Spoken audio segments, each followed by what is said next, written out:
What up, reader fam? Today I'm going to be sharing with you 5 underappreciated standalone books. These are 5 books that I feel like deserve more love, so that's what I'm going to do today. I'm going to shower these books with love. The first one on my list is Where Things Come Back by John Corey Whaley. This is one of my all-time favorite books, and I feel like it deserves more love. This story has several different storylines that you follow throughout the book, and by the end of the book, all these storylines have been woven together in this beautiful quilt of a story. The main storyline that we follow in this book follows a boy by the name of Colin. He's living in this small town in Arkansas that's getting loads of press due to this rare bird that has been discovered. While this is super hecka exciting for this town, Colin could care less, and that's because his younger brother has gone missing. He's kind of got other things to worry about other than a freaking bird. That's all I can really say about this book. I feel like if I reveal more about the story, it'll be easy to guess how everything turns out. And I don't want that for you guys. I want you guys to read this book and discover it for yourself. There's this really interesting overlaying mystery element to this story, and it's something that I really love about this book. And I just love the way that the story progresses and just the turnout of everything. I remember when I was reading this book, and every moment of free time I got, I spent reading this book because that's how hooked I was on this book. I just had to find out how everything was going to turn out and to see how everything was woven together, and I remember my mind being blown. Mind you, when I first read this book, I was still just kind of getting into reading, so I don't know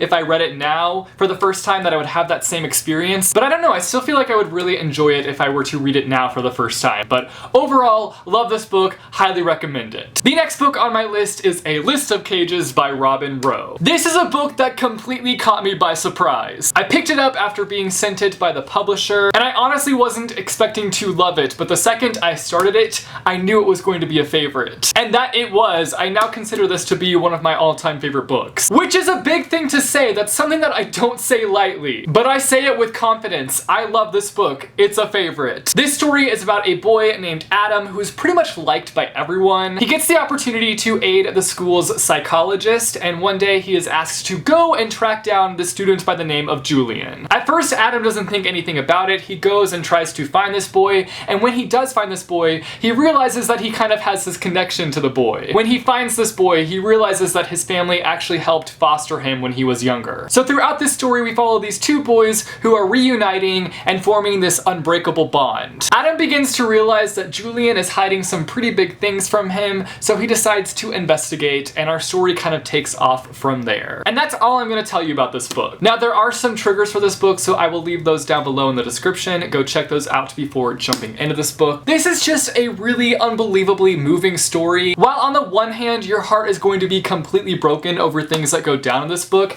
at the same time, it's going to be healed. It's a story about the power of friendship, kindness, and love, and I love this book. I highly recommend going and checking it out. The next book on my list is Everything I Never Told You. I listened to this book on audiobook recently, and it was such a great read. It's a pretty simple story, but at the same time, it's got this kind of standout quality to me. This story follows a Chinese-American family in the 1970s who go through this really devastating time when they find out that their daughter Lydia has been found dead. It's a whirlwind of a story of just trying to get to the bottom of her death. You try to figure out how her death occurred, what went into it. We dive into Lydia's past to kind of see if there's anything that could have played into her passing. And it's just a really interesting story because the family alone just has a really interesting history. And looking back at their history, you just see a family that's been through a lot, that has struggled a long time, even before Lydia's passing. So it was just really interesting to see how they were struggling before Lydia's passing and then struggling after her passing. Next on my list, I have A Man Called Uwe. Now this story is about this grumpy old man named Uwe, and throughout this novel, we kind of just break down his character and figure out why he is the way he is. It's one of those books that's just filled with all these different elements that kind of balance each other out. One minute you're diehard laughing, one minute you're sobbing, the next minute you're doing both at the same time. This is one of those books that's just kind of a reminder that everybody is on their own journey. You never know what somebody is facing in their personal life. We can look at people and assume things about about them, but never really know what they're truly facing. And the last book I have to share with you today is Geek Arella. This book was so much fun. I kind of went into this one kind of expecting it to be a cliche story, a story that I'd heard before. It's a Cinderella retelling, and I kind of go into Cinderella retellings being like, okay,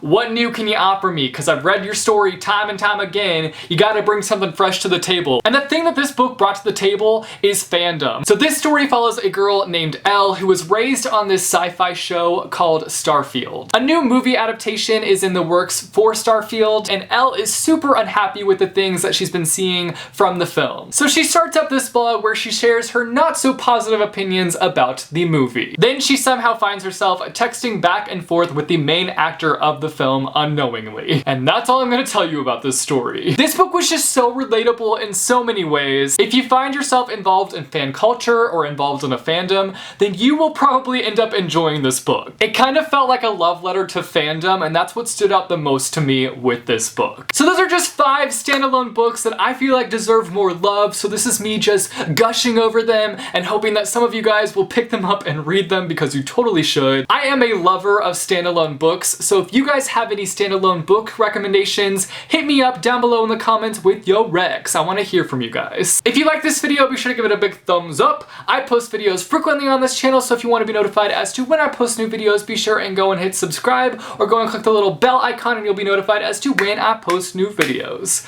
Thanks for watching, guys, and I will see you soon with a new video. Bye, chew.